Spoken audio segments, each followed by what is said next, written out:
For 300 years, humanity did not strike back. They did not send fleets in anger. They did not issue threats.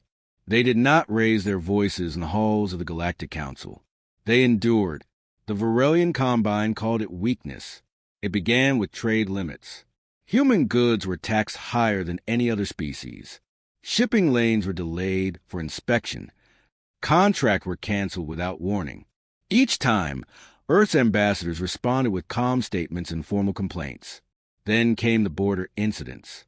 A mining station near the Outer Rim lost power after a Varelian patrol ship accidentally fired too close. A research outpost reported drone interference from an unknown source that vanished before investigation. Small things. Never enough to start a war. Always enough to remind humanity who was stronger. The Combine's leaders smiled in private meetings. Humans are soft, one Varelian minister said. They fear real conflict. The Council watched carefully, waiting for humanity to break. Many species had broken for far less. Pride was common in the galaxy. Anger was easy. But humans answered every insult the same way. Diplomacy. Ambassador Elias Ward stood many times before the council chamber. His voice never shook. His face never showed anger. "We request clarification regarding recent events," he would say. "We believe this matter can be resolved peacefully. We remain committed to cooperation." Some delegates admired his control. Most whispered that it was shame. Years turned into decades. Decades turned into centuries. The pattern never changed. When a human cargo fleet vanished near Varelian territory, the Combine blamed pirates.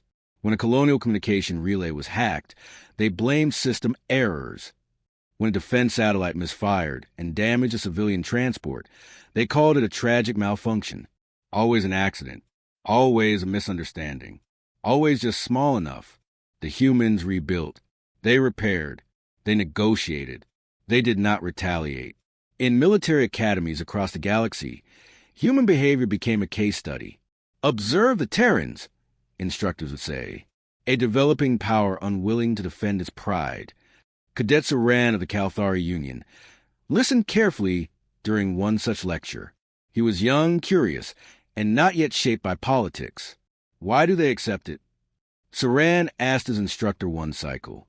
Their fleets are large. Their industry grows each year. They have strength. Why do they not use it? The room fell quiet. The instructor, an older officer named Threx, adjusted the display screen. Human fleet numbers appeared in clean blue lines. "They are not as weak as the Combine believes," Threx said slowly. "Then why endure 300 years of pressure?" Saran pressed. Threx studied the data for a long moment. "Because they are still measuring," he replied. Saran frowned. "Measuring what?" But Threx did not answer. In the council chambers, mockery grew bolder. Some species rolled their eyes when a human ambassador requested speaking time. Others openly questioned Earth's resolve. "If you will not defend your colonies," one delegate said sharply, "perhaps they will be safer under stronger protection." Elias Ward did not react. He folded his hands behind his back. "Humanity is fully capable of defending its people," he said in a calm voice. "We simply prefer that such defense never becomes necessary." Laughter echoed across the chamber. The Varelian minister leaned forward, smiling with sharp teeth. "Of course," he said, "peace is admirable." More laughter followed. But beyond the chamber walls, something quiet was happening. Human fleets began routine maintenance exercises. Nothing unusual. Ships rotated positions between sectors. Logistics routes shifted slightly. Communication protocols updated. All perfectly legal. All perfectly ordinary. Only analysts who watched closely noticed the pattern. Human ships were no longer stationed only near contested borders. They spread out in balanced formations. Supply depots were reinforced deeper within their territory. Civilian networks separated from shared galactic systems. Small changes. Quiet changes. Back in the academy, Cadet Saran studied late into the cycle. He compared past human responses with current fleet data. Something did not match the story of weakness he had been taught. Human shipyards were expanding faster than before. Research funding had doubled in defensive technology. Cyber infrastructure had become almost entirely independent. This did not look like surrender. It looked like preparation. Saran approached instructor Threx again. "You said they are measuring." Saran said, "Measuring what?" Threx finally met the young cadet's eyes. "Tolerance," he said, "and consequences." "Consequences for what?" Saran asked. "For when they decide the test is over." Far from the academy, in orbit around Earth, a silent formation of human vessels adjusted course by a fraction of a degree. No announcement was made. No alarm sounded. No weapons were armed. But for the first time in 300 years, human fleets were not positioned to endure. They were positioned to respond. In the council chamber, Ambassador Ward finished another calm statement about cooperation. Delegates whispered and dismissed him as they always had. None of them noticed that his final sentence was slightly different. "Humanity remains patient," he said. He did not say forever. Beyond the chamber windows, stars burned quietly, and in the dark between them, human ships continued to shift. The first embassy closed without warning. It was not dramatic. There were no protests, no public speeches. A simple message was delivered to the Galactic Council. Due to internal review, the Terran embassy will suspend operations temporarily. The word temporarily echoed across the chamber. Within a week, 3 more human embassies shut down. Staff departed quietly. Data archives were sealed. Diplomatic channels went silent. The Varelian Combine dismissed it as political instability. "They are turning inward," one Varelian official said with a shrug. "Perhaps their citizens finally grow tired of humiliation." Some delegates nodded. It sounded reasonable. But the closures did not stop. Across multiple systems, human trade hubs reduced activity. Cargo lanes that had operated for centuries began to thin. Earthbound shipments were rerouted through private corridors. Shared economic exchanges slowed to a crawl. Merchants complained. "Is this retaliation?" one asked publicly. The official Terran response was short. Operational restructuring. Nothing more. Weeks passed. Military analysts began noticing another pattern.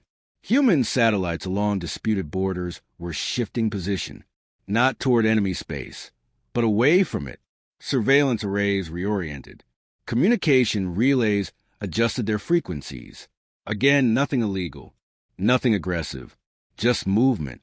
In the Varelian High Command, a junior officer raised concern. "Terran orbital assets are changing configuration," she reported. The senior admiral waved a claw dismissively. "They have done this before. Routine maintenance." "Yes, Admiral," she replied. "But the pattern is different." "How?" "They are no longer watching us." The Admiral paused for half a second. "Then they have accepted their place," he said. "Good." Across human territory, something else changed. The vast AI networks that once connected Earth to galactic data systems began to disconnect. Shared research platforms went offline. Joint defense databases closed access. Terran cyber traffic became self-contained, sealed within encrypted walls. Other species attempted to reconnect. Access denied. Requests for clarification were answered with polite formality. "We are updating our systems for long-term security." In truth, human networks were no longer relying on anyone else. At the Galactic Intelligence Bureau, analysts studied fleet deployment charts late into the night cycle. For centuries, human ships had been stationed near pressure points, places where the Varelian Combine liked to test boundaries. They had stood like shields, waiting to absorb another strike. Now those shields were gone. Fleet formations shifted deeper into human-controlled sectors.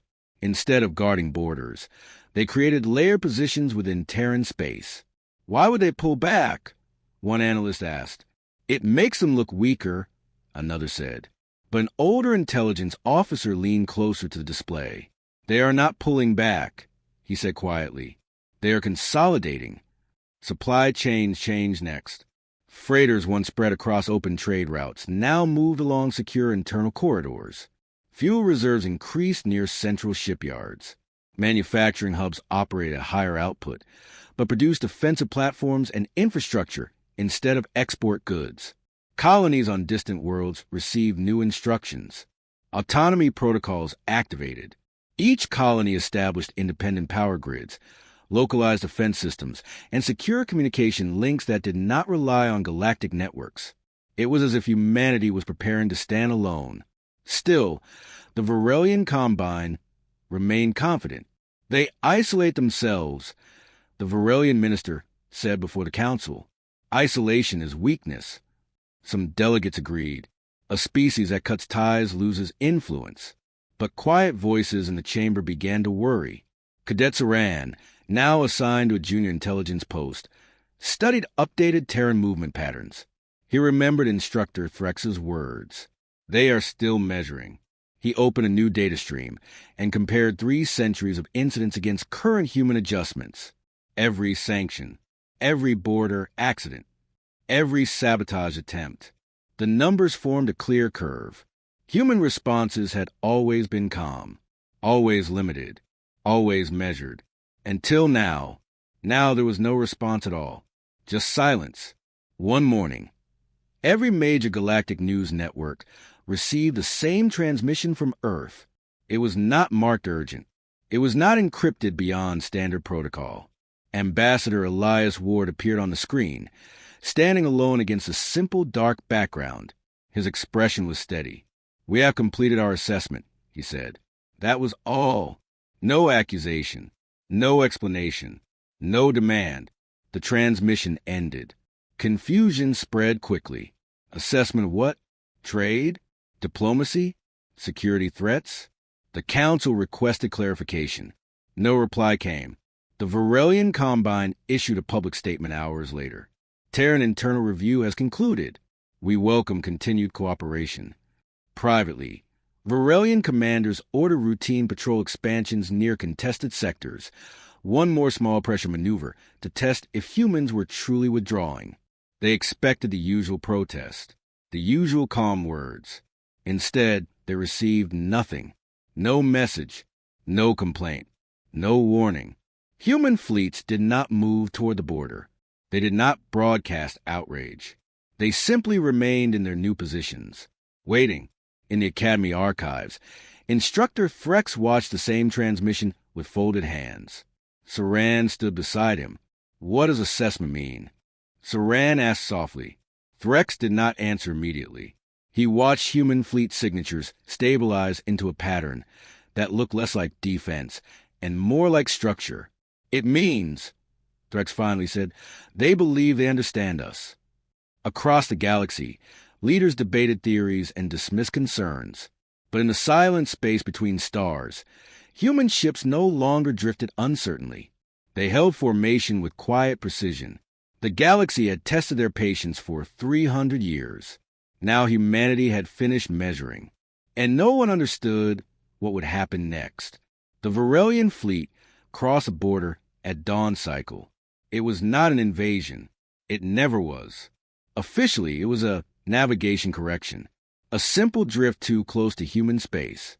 A reminder. 30 heavy cruisers moved in tight formation. Support ships followed behind.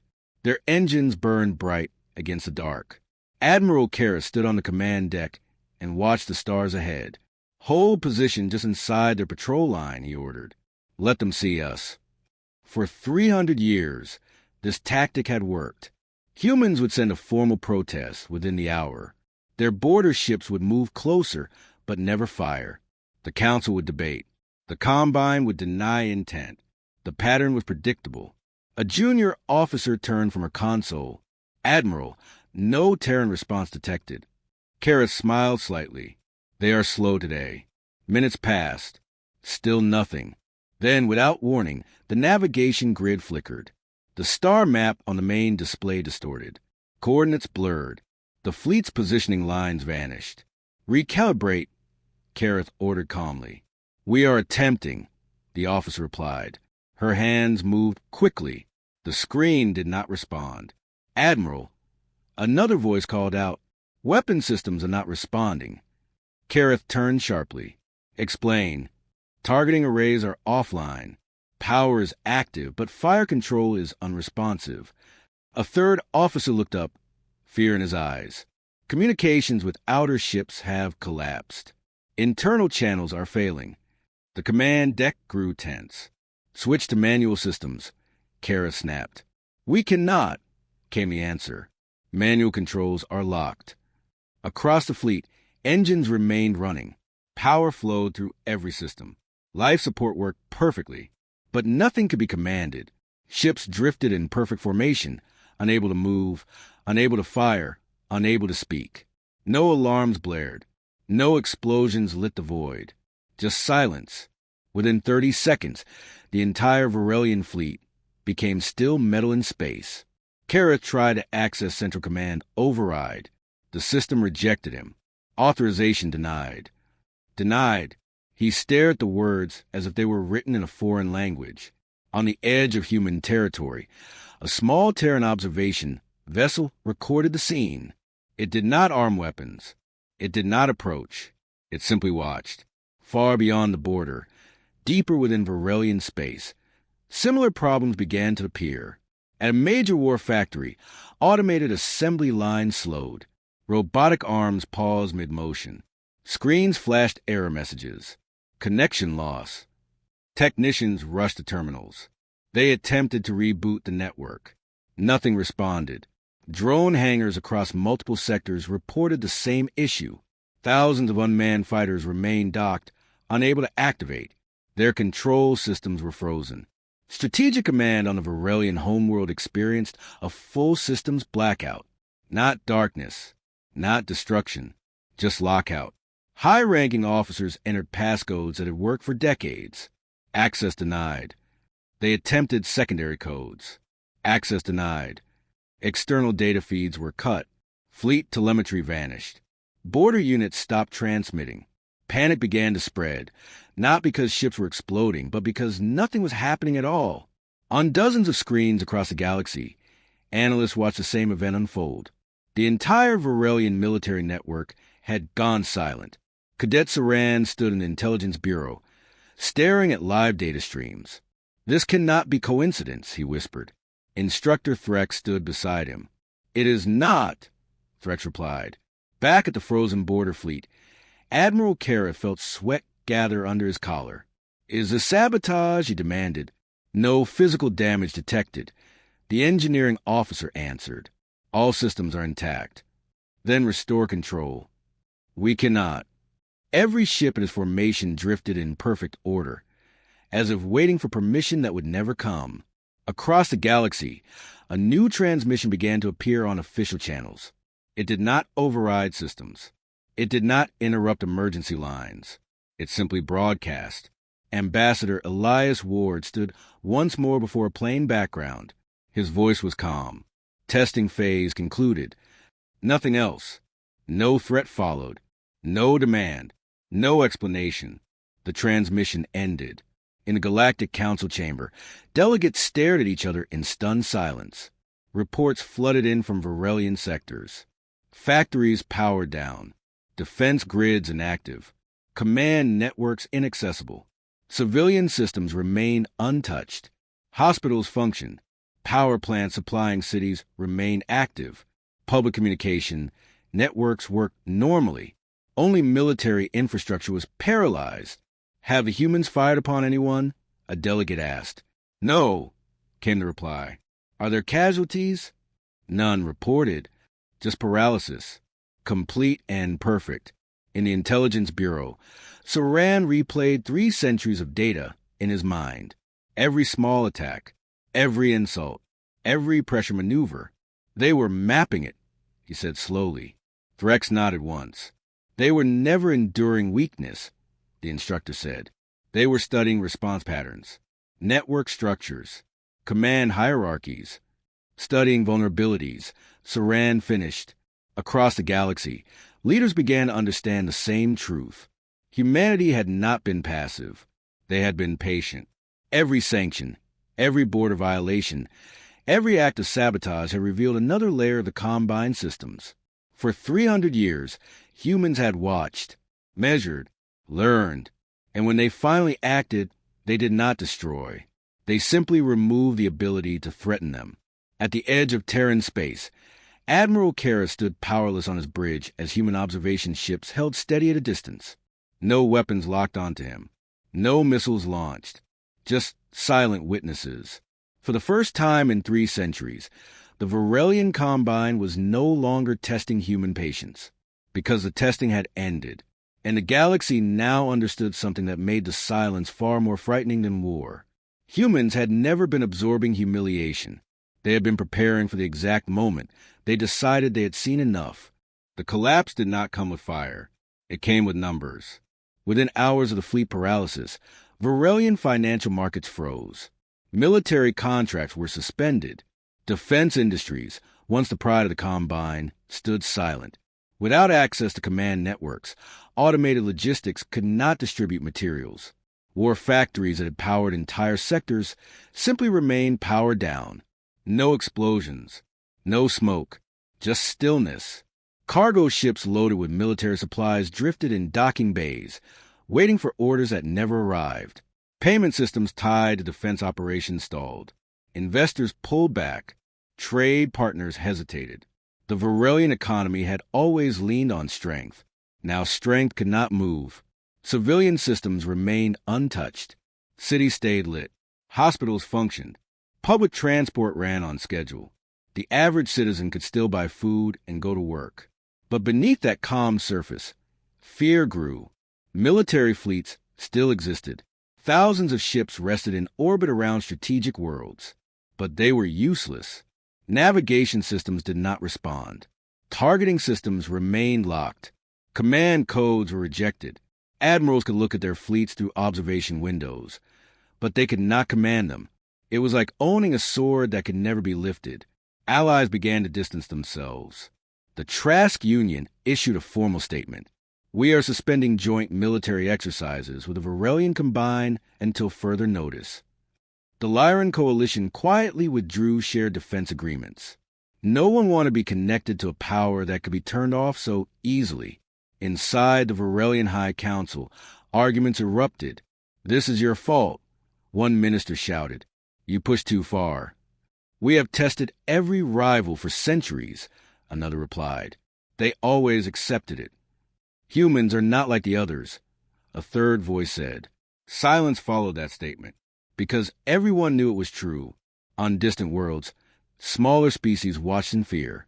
If humans could shut down an empire's entire military network without firing a shot, what else could they reach? What else had they already studied? Panic spread quietly through diplomatic channels. Emergency messages moved between capitals. Are our systems secure? Have Terrans access our networks? Did we ever pressure them? Many leaders replayed their own past actions toward humanity, searching for moments they wished they could undo. A Galactic Council Emergency Summit was called within 2 cycles. Delegates arrived tense and uncertain. The chamber felt colder than usual, though nothing had changed physically. At the center of the chamber stood the Terran representative, Ambassador Elias Ward. He did not arrive with guards. He did not demand protection. He walked in alone, hands clasped behind his back, expression steady. Whispers filled the room. He looks calm. He always looks calm. The Varelian delegation appeared strained. Their leader avoided direct eye contact. The council chair signaled for silence. Ambassador Ward. The chair said carefully, the current situation has destabilized a member state of this council. We request clarification. Ward inclined his head slightly. For 300 years, he began, humanity responded to conflict with restraint. No anger colored his tone. No pride, just simple words. You tested our borders. You tested our supply chains. You tested our patience. He paused, letting the weight of the statement settle. We have now tested your dependence. The chamber went still. Several delegates shifted uncomfortably. Ward continued. We did not destroy your fleets. He turned his gaze toward the Varelian delegation. We did not strike your cities. We did not touch your civilians. That is correct. The council chair confirmed quietly. We assessed your systems, Ward said. We studied how your military relied on centralized control. We studied how your economy relied on constant expansion. We studied how often you relied on intimidation instead of cooperation. A Varelian minister stood abruptly. This is an act of war. Ward looked at him calmly. No shots were fired, he replied. No lives were taken. The minister opened his mouth, then closed it again. The truth was difficult to argue. Across the chamber, delegates began to understand something deeper. Humanity had not responded emotionally. They had responded strategically. They had allowed pressure to continue for centuries, gathering information with every insult. They had mapped vulnerabilities while appearing passive. And when they finally acted, they had chosen control over chaos. Can the Varelian systems be restored? The chair asked. Ward nodded once. Yes. A ripple of surprise moved through the chamber. Under what conditions? A delegate asked carefully. Ward folded his hands in front of him. Under conditions that ensure the testing does not resume. No threat followed that sentence. It did not need one. The Varelian fleets remained intact. Their cities remained safe. Their people remained alive, but their power was gone. And everyone in that chamber understood something new. Human patience had never been weakness. It had been a boundary. And once crossed, the response had not been anger. It had been precision. The silence that filled the chamber was heavier than any battle, because for the first time, the galaxy saw humanity clearly, not as a species that endured humiliation, not as a power afraid to fight, but as one that chose exactly when a conflict would end, and exactly how. The summit lasted for hours. No one shouted. No one threatened war. There was no need. The Varelian fleet still drifted in space, silent and useless. Their command systems remained locked. Their war factories stood dark. And yet, the stars were peaceful. Ambassador Elias Ward stood before the council once more. His voice was calm, steady, almost gentle. Humanity does not seek conquest, he said. Some delegates shifted in their seats. The power to conquer had just been proven. You have demonstrated control over an entire empire, the council chair replied carefully. What does humanity demand in return? Ward did not hesitate. Full restoration of the attacked colonies, he said. Every damaged station repaired. Every disrupted settlement compensated. The Varelian delegation lowered their heads. Public acknowledgement of violations, Ward continued. Not for humiliation. For record. Murmurs spread through the chamber. Public admission meant loss of pride. But pride had already suffered. And finally, Ward said, new galactic protocols protecting developing species. No more pressure maneuvers disguised as accidents. No more testing borders for advantage. A long silence followed. And in exchange, the chair asked. In exchange, Ward answered, Terran systems will restore Varelian military infrastructure to operational status. Gasps echoed through the chamber. You would give them back their strength? A delegate asked. Yes, Ward said simply. No territorial expansion? Another pressed. None. No occupation of Varelian space? None. Then what prevents this from happening again? The chair asked. Ward looked around the chamber slowly. Understanding, he said. Outside the chamber, news of the proposed terms spread quickly. Humanity had the power to rule. They chose not to. In the Varelian capital, leaders debated through the night cycle. Some demanded resistance. Others saw the truth clearly. They had been spared. Not defeated in battle. Not destroyed. Spared. The following cycle, the Varelian combined publicly acknowledged 3 centuries of border violations and economic pressure campaigns. The admission was brief but clear. Reparations were approved. Colonies were restored. Agreements were signed establishing new protections for emerging species across the galaxy. And slowly, one by one, Varelian fleets regained control of their systems. Engines responded. Navigation returned. Command codes worked again. Nothing had been damaged. Nothing had been taken. But something had changed. In the Calthari Intelligence Bureau, Cadet Saran watched the restoration reports with wide eyes. They could have kept the control, he said quietly. Instructor Threx nodded. Yes, they could have ruled. Yes. Saran turned from the screen. If humans can disable civilizations without war, why don't they rule us? Threx studied the young cadet for a long moment before answering. Because patience was never weakness, he said softly. Saran frowned slightly. Then what was it?